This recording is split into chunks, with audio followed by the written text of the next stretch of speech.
If you were keen today and just following the story that you just saw, there were clinical officer interns on the streets tonight. And tonight we have the chairperson, the national chairperson of the Kenya Union of Clinical Officers.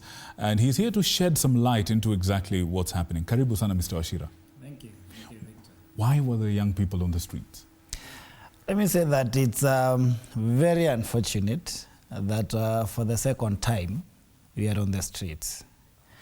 And the clinic officer interns, and especially the ones that we are having today, the diploma clinic officer interns, because we have two sets of interns. We have the degree interns. They were sent to the internship centers 2 months ago. That's about 2 months ago, yes. Yes, but we have the diploma interns who were sent to the internship centers in March. You remember there was fanfare. I almost said they were launched like everything else. By the CS then, they were given contracts which they signed. Your cameras were there. And the contracts were indicating that they were supposed to be paid a certain amount of money per month.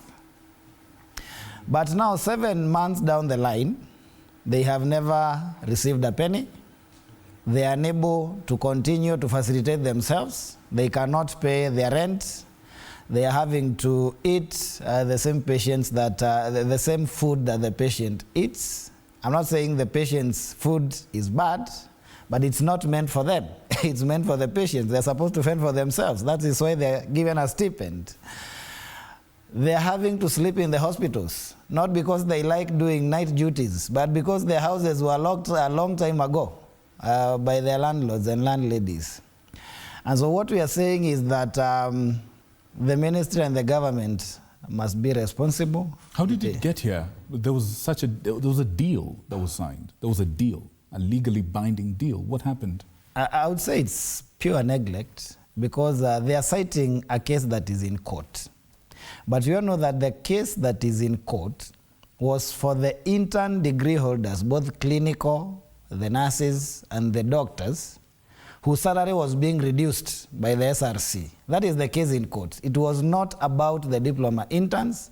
And for all those who have the case in court, their contracts actually indicate that they will pay the amount that will be determined by the court. But for the diploma interns, the amount to be paid is clearly stipulated there.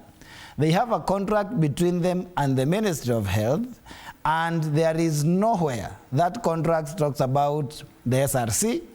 The ministry has not gone to court about the contract. The interns have not gone to court about the contracts. So they're actually in breach of the contract. And that is why the interns have actually come out. Mm-hmm. And it's not actually a strike, because when you can no longer be able to take yourself to a duty station, that is not called a strike. It is a situation where you can no longer be able to deliver the services until you are facilitated. And so that is what we're asking. All right. But here's a question, and I think a lot of Kenyans would like to know. Are there other avenues of being able to hash this out without having to come to the streets? And have you engaged those avenues? And what was the result for the past 7 months? We have been writing to the ministry. We have held meetings.